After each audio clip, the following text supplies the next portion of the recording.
Vérissure, le numéro 1 des alarmes en France. Rendez-vous sur vérissure.fr pour votre demande de devis gratuit. Vérissure présente.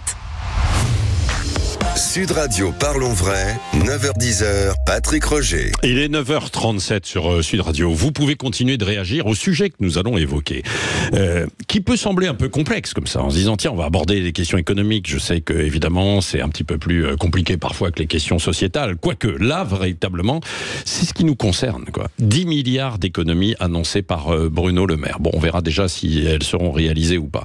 Ensuite, ce sont les services publics qui vont être concernés, puisque Bruno Le Maire promet qu'il n'y aura pas de hausse des impôts, bon, on verra aussi, mais qu'il y aura une baisse des dépenses de fonctionnement dans les ministères. Il y a peut-être des économies à faire, effectivement, et puis que les 5 autres milliards proviendront aussi de choses que l'on reverra sur les politiques publiques. Alors pour en parler ce matin, Lucie Castet, qui est co-porte-parole du collectif Nos Services Publics, auteur d'un rapport, bonjour. Bonjour. Sur ce sujet, bien sûr, et Rafik Smati, qui est chef d'entreprise.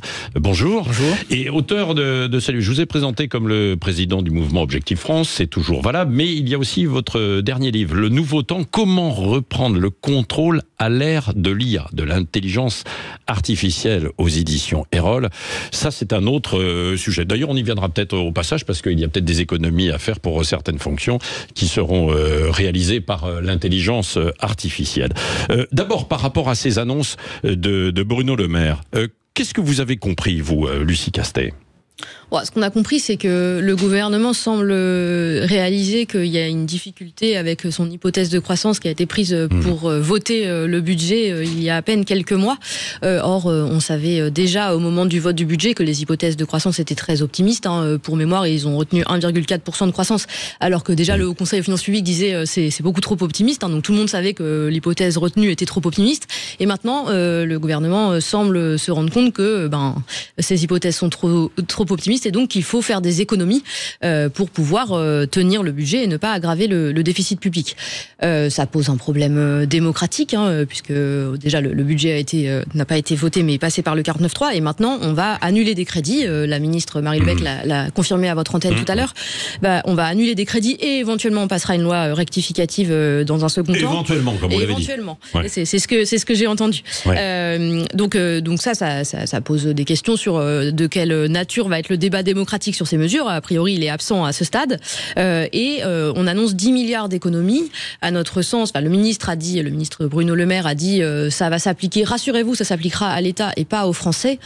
Pour nous, c'est absolument impossible de faire une telle différence entre l'État et les Français. Il y a pas des économies à faire dans le fonctionnement de certains ministères, de certaines choses ? Il y a forcément des économies à faire ici ou là, mais par exemple, je vous donne un seul exemple. Ouais. Le ministre Bruno Le Maire a dit on va vendre des biens immobiliers qui appartiennent à l'État pour faire des économies sur l'immobilier. Ça veut dire par exemple, on vend un bâtiment où il y a des agents publics. Ouais. Ça n'est strictement pas possible de faire des économies en quelques mois sur la vente d'un bien immobilier. Ça veut dire que vous devez déménager des équipes, vous devez soit prendre un bail locatif, donc louer un immeuble pour remettre les équipes, soit les mettre ailleurs, mais tout ça prend énormément de temps, et donc ce sont des économies irréalistes à très court terme. Ouais.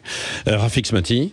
Je vois les choses un petit peu différemment, sous un prisme forcément microéconomique, parce que moi je suis patron de PME, donc j'ai une vision assez pratique, et donc je vois les chiffres. L'État dépense, la dépense publique en moyenne, on parle d'environ 1600 milliards d'euros par an.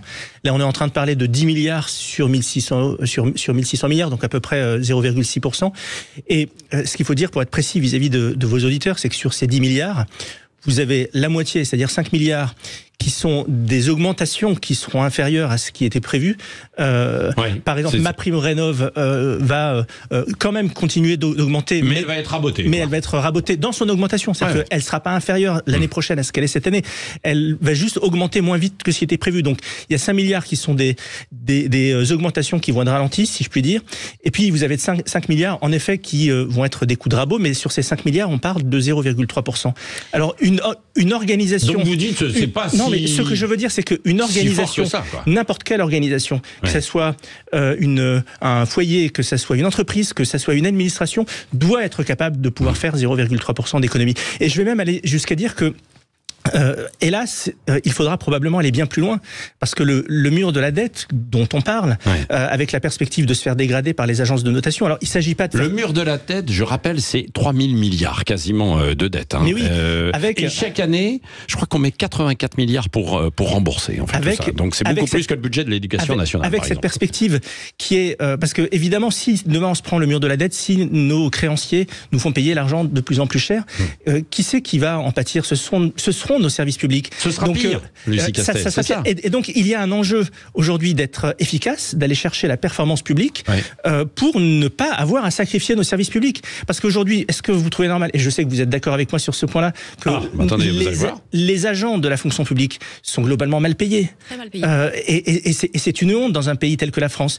Les agents de la fonction publique aujourd'hui sont sacrifiés, les services publics se dégradent, et les Français le constatent tous les jours, et en même temps, vous avez un budget de dépenses publiques qui augmente et qui se fracasse contre un mur de la dette et un mur de l'impôt. À un moment donné, il va falloir être capable de remettre à place ce modèle, sinon ça ne marchera pas. On peut tout à fait parler de la remise à plat du modèle. Juste pour revenir sur les ordres de grandeur, parce que je pense que c'est très intéressant et très utile pour vos auditeurs, en effet, 10 milliards d'euros, ça n'est pas rien du tout. Absolument pas. Pour vous donner un ordre de grandeur, 10 milliards d'euros, c'est à peu près le budget du ministère de la Justice et à peu près le budget de la transition écologique. Ça donne une idée des ordres de grandeur. Il n'y aura pas 10 milliards. 1600 milliards de dépenses publiques. Oui, mais est-ce que vous voulez qu'on regarde, qu'on décompose dépense par dépense? Je veux bien. Non, mais c'est pas si long. Mais il y a tout le régime de retraite. C'est ce qu'il faudrait faire. Mais donc, on ne fera pas 10 milliards d'économies sans altérer le fonctionnement de l'État et des services publics en profondeur. Déjà, on aura un impact sur certaines politiques publiques. Donc, soit on décide de baisser certaines politiques publiques. Vous avez, à très juste titre, parlé de MaPrimeRénov'. C'est une moindre augmentation en effet, mais on peut se poser la question de l'impact que ça aura à l'heure où on nous dit et où le gouvernement jure avoir pris conscience de l'enjeu de la transition écologique. On nous dit qu'il faut absolument rénover thermiquement tous les bâtiments et on annonce une moindre augmentation sur MaPrimeRénov'. On annonce par ailleurs 1 milliard d'économies sur l'aide publique au développement alors que le monde est dans une situation géopolitique que personne n'ignore. La situation est extrêmement tendue. C'était un des chevaux de bataille du président Macron, l'aide publique au développement.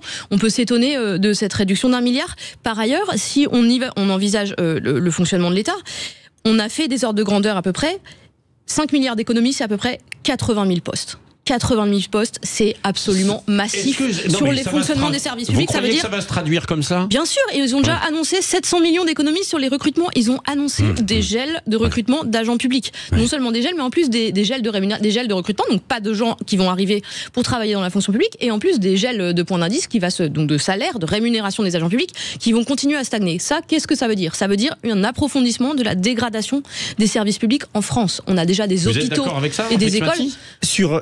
Sur le constat de la dégradation des services publics, évidemment que je suis d'accord avec vous.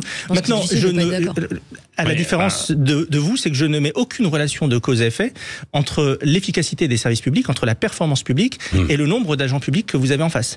Par exemple, pour vous, une école... je ne crois pas que vous aurez de meilleurs services publics en multipliant par 2 le nombre de fonctionnaires. Et inversement, je ne suis pas de ceux qui disent par principe qu'il faut diminuer le nombre de fonctionnaires pour répondre à une logique comptable. Le nombre de soignants à l'hôpital et le nombre de profs à l'école, pour moi, il y a une corrélation directe entre la qualité du service public qui est rendu et le nombre de fonctionnaires. À la justice, vous avez des magistrats qui vous disent je n'ai plus le temps de recevoir les familles, des magistrats aux affaires familiales. Vous parlez de l'école et de l'hôpital, et vous avez raison, et des soignants, et vous avez raison, mais ce que vous ne dites pas, par exemple, parce que c'est de ça dont on parle, les effectifs dans la fonction publique hospitalière, vous avez effectivement des soignants, mais la France est le pays d'Europe dans lequel vous avez le plus d'agents administratifs.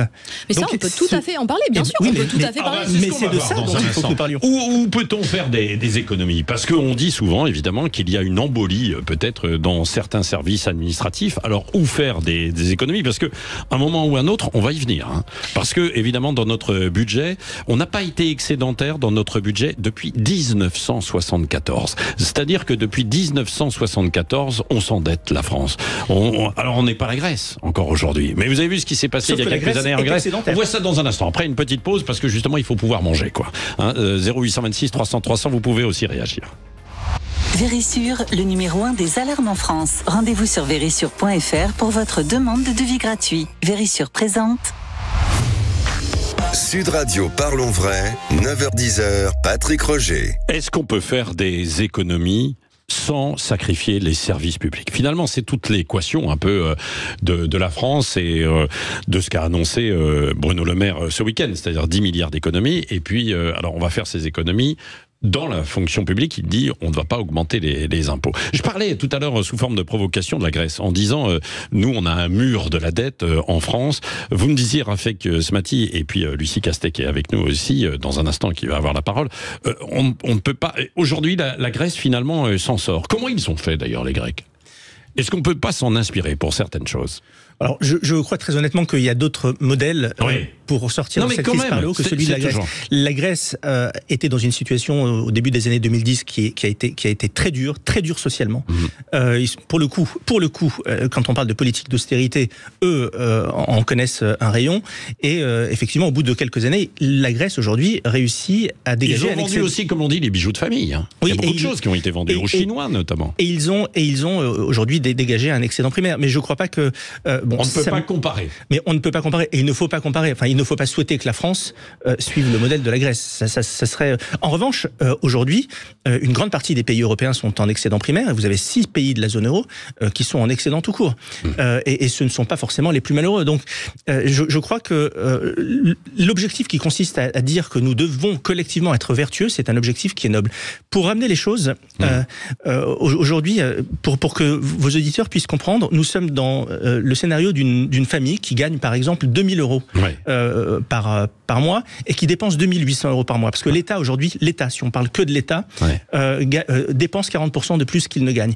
Donc une famille qui gagne 2 000 euros, qui dépense 2 800 euros et qui n'entretient pas sa maison, son jardin, etc., on se rend compte que très rapidement, ça ne tient pas. Et donc se pose la question évidemment de notre modèle, et y compris de notre modèle social, parce que depuis tout à l'heure on parle que des dépenses de l'État, mais aujourd'hui quand on parle de la dépense publique, c'est aussi en grande partie les dépenses sociales. Dans les dépenses de sécurité sociale, qui sont environ à 200 milliards par an. Moi, je n'explique pas de manière rationnelle comment on a fait pour, en 15 ans, passer de quasiment 10 à 15 milliards sur le remboursement des arrêts maladie. Je ne sais pas comment on a fait pour passer de 3 milliards et demi à 5 milliards sur le remboursement des frais de déplacement de santé hors SAMU, du transport médicalisé. Je ne comprends pas comment aujourd'hui on a 600 millions d'euros qui partent chaque année pour financer des cures thermales qui, en grande partie, pour ceux qui les utilisent, sont des cours de Ce que vous sous-entendez, c'est qu'il y a sans doute des dépenses qui se sont envolées et des économies à faire. Quoi. Alors, si on veut... Lucie Castet. Merci. Si on veut se comparer l'État à une famille, c'est un raisonnement qui a beaucoup de limites, puisque ça n'a strictement rien à voir. Mais attendez. Si on veut comparer, effectivement, si on veut comparer, alors poussons ce raisonnement-là.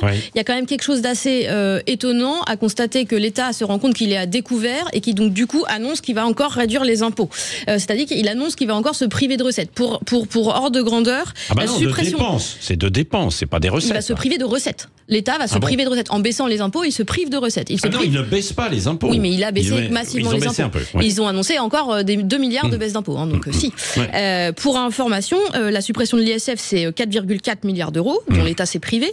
Et il y a l'IFI qui est passé par là. Et effectivement, la suppression de la CVAE, qui est un impôt de production sur les entreprises, qui concerne 400 000 entreprises à peu près, qui est quand même très peu considérant le nombre d'entreprises qu'on a en France, qui concerne surtout des entreprises de la finance et des assurances, ça coûte 10 milliards d'euros à l'État. On peut quand même se poser la question de la rationalité de tels choix lorsqu'on se rend compte que effectivement on est en déficit et qu'il faut améliorer la situation. Maintenant, si on regarde la question des économies à faire, on ne pense pas du tout que c'est une question qui est triviale et qui n'est pas intéressante. Effectivement, on peut regarder quelles économies on doit faire en France. Il y a des ordres de grandeur à avoir en tête. Par exemple, l'État finance l'enseignement privé sous contrat.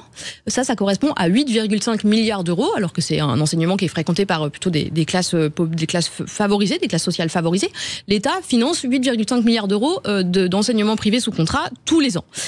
Par ailleurs, on a des réductions de cotisations sociales sur des emplois qui sont pas du tout soumis à la concurrence internationale, qui coûtent très cher à l'État tous les ans. On a le crédit impôt recherche et le CICE qui coûtent 27 milliards d'impôts, 27 milliards d'euros à l'État tous les ans. C'est des recettes en moins que l'État ne touche pas. Au total, les aides aux entreprises, c'est 200 milliards d'euros par an. Je ne dis pas du tout qu'il faut supprimer. Les aides aux entreprises, ouais. Alors, je veux quand même réagir à ce que chef d'entreprise. Vous venez de dire. Vous parlez des réductions d'impôts comme si c'était un manque à gagner pour l'État. Il y a en réalité quelque chose que vous connaissez très bien, parce que je ne peux pas imaginer une seule seconde que vous éludez cet aspect de la question. La fameuse courbe de l'affaire, trop d'impôts tue l'impôt, elle est valable dans le sens inverse. Y compris par le FMI. Vous êtes bien placé pour savoir que jamais l'impôt sur les sociétés n'a ramené autant d'argent en France. Jamais. Et pourtant, il a été très significativement réduit depuis quelques années. Donc, ça montre bien que le fait de réduire un impôt n'est pas forcément une charge pour un État. C'est en très grande partie lié au niveau d'inflation et pas du tout au fait qu'on l'a baissé. Mais non, parce que tout simplement, si vous créez les conditions de la compétitivité de nos entreprises, eh bien, vous avez logiquement plus de recettes fiscales. En fait, je crois que ce qui est hyper important, et je sais que vous le savez, c'est de réfléchir l'économie en dynamique, pas en statique. Si vous pensez en statique, vous dites oui, effectivement, les réductions d'impôts, c'est une charge. Mais si vous pensez en dynamique, la réduction d'impôts peut être un investissement. Et d'ailleurs, il a été démontré sur le CICE et sur le CIR que ça n'a pas d'impact sur le fait, globalement, macroéconomiquement, ça n'a pas d'impact sur l'emploi des entreprises. Les entreprises n'embauchent pas massivement davantage grâce au CICE. Ça a été démontré par toutes les études, y compris celle de France Stratégie, qui est totalement indépendante. Sauf que quand vous voyez aujourd'hui l'état du chômage en France, qui est beaucoup trop important, certes, mais il a nettement diminué depuis quelques années. Quand vous voyez le taux d'emploi, bien d'autres facteurs, monsieur. Quand vous voyez le taux d'emploi de notre pays, qui n'a jamais été aussi élevé depuis 1975, alors on peut mettre à ça sur plein de raisons, mais en tous les cas, la réalité, c'est que une corrélation, pas une causalité. La politique pro-business qui a été menée depuis quelques années, et avec l'inflexion du pacte de responsabilité de 2014, qui a créé cette fameuse politique de l'offre, ça a permis aux entreprises d'embaucher plus, d'investir, et c'est une réalité. Lucie Castet, Rafik Smati, est-ce qu'on ne paye pas aussi le quoi qu'il en coûte ? Là, on a largement... Parce qu'on a quand même dépensé beaucoup d'argent. Oui, c'est sûr qu'on s'est endetté massivement pendant la crise sanitaire. La question... sauver, parce qu'en fait, on a voulu tout fermer. Voilà, oui, etc. Y compris sauver des entreprises. Et je pense que là, on va subir quelques conséquences, notamment parce qu'il y a eu des prêts garantis par l'État, et donc il y a des entreprises qui sont plus en mesure de payer maintenant que les échéances sont arrivées. Donc effectivement, on a investi massivement, on s'est endetté massivement, mais je crois que c'était nécessaire. Et c'est très difficile à ce moment-là, dans une période de crise. On avait pris ces décisions, quoi. Oui, c'est difficile de faire dans la dentelle. Je pense qu'on a aidé des entreprises qui n'en avaient pas forcément besoin, mais c'était très difficile au moment dans l'urgence de décider de si ou non on aidait une entreprise. Donc là, je ne serais pas trop sévère sur cet aspect. Oui. Est-ce que les services publics sont menacés aujourd'hui, Rafik Smati? Mais aujourd'hui, les services publics au sens le plus large du terme, et je vais aller jusqu'à mettre nos armées dans les services publics au sens le plus large du terme. Aujourd'hui, il y a eu un effort. Hein. Le budget de l'armée a été revu à la hausse quand même ces dernières années. Il y a eu un effort. On a une loi de programmation militaire qui est extrêmement ambitieuse. Sauf que malheureusement, là aussi, on n'évolue pas à périmètre constant. On évolue dans un monde qui est géopolitiquement beaucoup plus tourmenté et où notamment les dépenses pour nos armées doivent évidemment évoluer. Je voudrais juste, si vous me permettez, dire quelque chose qui me paraît extrêmement important. L'enjeu aujourd'hui, je parlais tout à l'heure du taux d'emploi. Aujourd'hui, la France est 10 points en dessous que les autres, que d'autres pays européens. Je pense notamment aux Pays-Bas ou à l'Allemagne.